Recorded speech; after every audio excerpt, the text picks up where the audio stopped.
Olivier Host, donc je suis gérant de la société SCS. Et dans cette société, la principale activité, c'est le triage et traitement de semences à la ferme, à la fois en agriculture biologique et agriculture conventionnelle. Donc ça, c'est la troisième machine qui sort de nos ateliers. Donc c'est une machine pour l'agriculture conventionnelle qui a une capacité de triage de 20 tonnes par heure.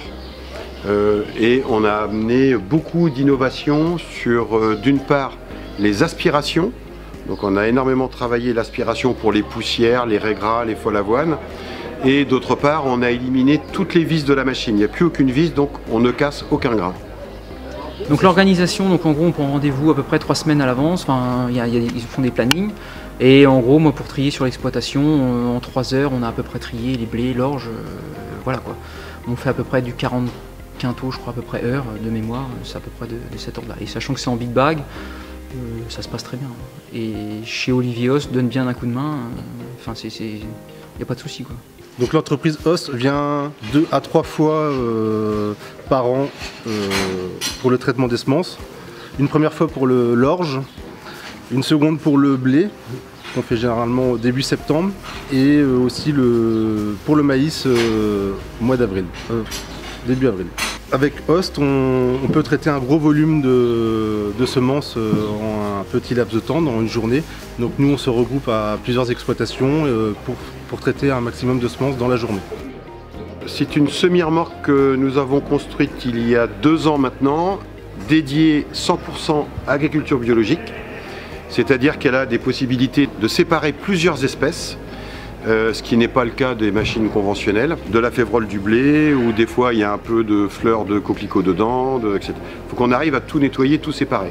Grâce au trieur alvéolaire que l'on a monté sur la machine, et en bio, maintenant, il y a des produits de traitement qui sont homologués. Une exploitation qui est en bio, donc sur une surface de 50 hectares et avec une assez grande diversité de cultures entre les céréales, les oléagineux et également les légumes secs.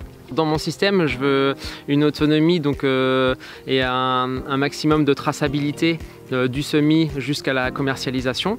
Une étape importante, c'est l'étape de triage.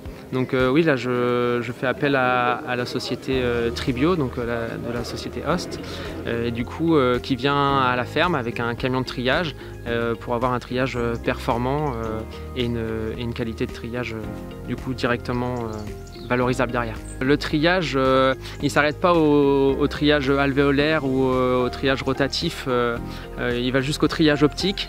Parce que justement derrière je valorise ma production en alimentation humaine, donc notamment les lentilles vertes ou les lentilles noires, et du coup pour avoir un triage irréprochable et de qualité alimentaire, on va jusqu'au triage optique. 4 ans maintenant, nous avons pris la décision de fabriquer nos machines nous-mêmes, pour 2 raisons. Avant on avait des saisonniers sur ce type de machine et ça devenait très compliqué, donc nous avons embauché des personnes en CDI qui, le reste de l'année, hors période de triage, fabriquent les machines. En blé, depuis cette année, vu qu'on a un assolement avec du seigle, on a toujours une céréale à paille l'hiver dans nos assolements. On a fait le choix de passer toutes nos semences blé, orge en traitement latitude. Le traitement nutricide, c'est une nouveauté pour nous. On a trouvé une bonne vigueur au départ de la levée de chaque céréale. On a une meilleure levée au départ et beaucoup plus homogène, je trouve, par rapport aux années d'avant. On faisait rien du tout que l'on reste par terre.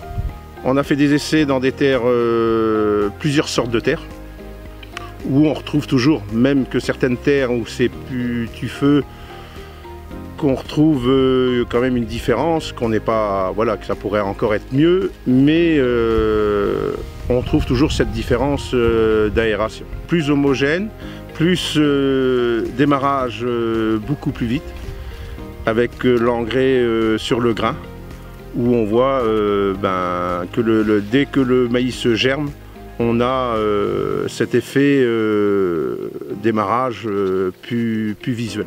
Même en temps sec, on voit cette différence. Globalement, on va être sur du 40% à peu près trop de gain. En gros, quoi, hein, voilà. Le problème des corvidés dans le maïs devient un problème récurrent, très pénalisant pour beaucoup de maïsiculteurs. Donc nous avons décidé de mettre en place une solution mobile avec un système de batch mobile qui est ici derrière moi. On se déplace de ferme en ferme pour proposer l'application du Corit 420 FS qui est le corbifuge de référence homologué sur semences de maïs. On peut vérifier une efficacité très très bonne du produit au niveau du maïs. Sur le maïs, je fais effectivement un peu de Corit parce que j'ai eu des soucis corbeaux des années passées. Donc on a fait différents traitements cette année. Sur les maïs, sur certaines parcelles avec des problématiques corbeaux, nous avons traité avec le traitement Corit, donc, qui a bien fonctionné puisque les corbeaux venaient dans la parcelle mais n'attaquaient pas le maïs. On pratique le traitement Corit en fonction des parcelles et des expositions des arbres et de la présence de corbeaux ou non. On va de Brest à Lille, c'est-à-dire que on va en Bretagne pour le bio et tout le nord de la France pour le bio et puis toute la Normandie, donc ça c'est le bio. Et en conventionnel, on fait anciennement Basse et Haute Normandie, donc la Normandie. Aujourd'hui c'est entre 60 et 65% de part de marché au niveau national.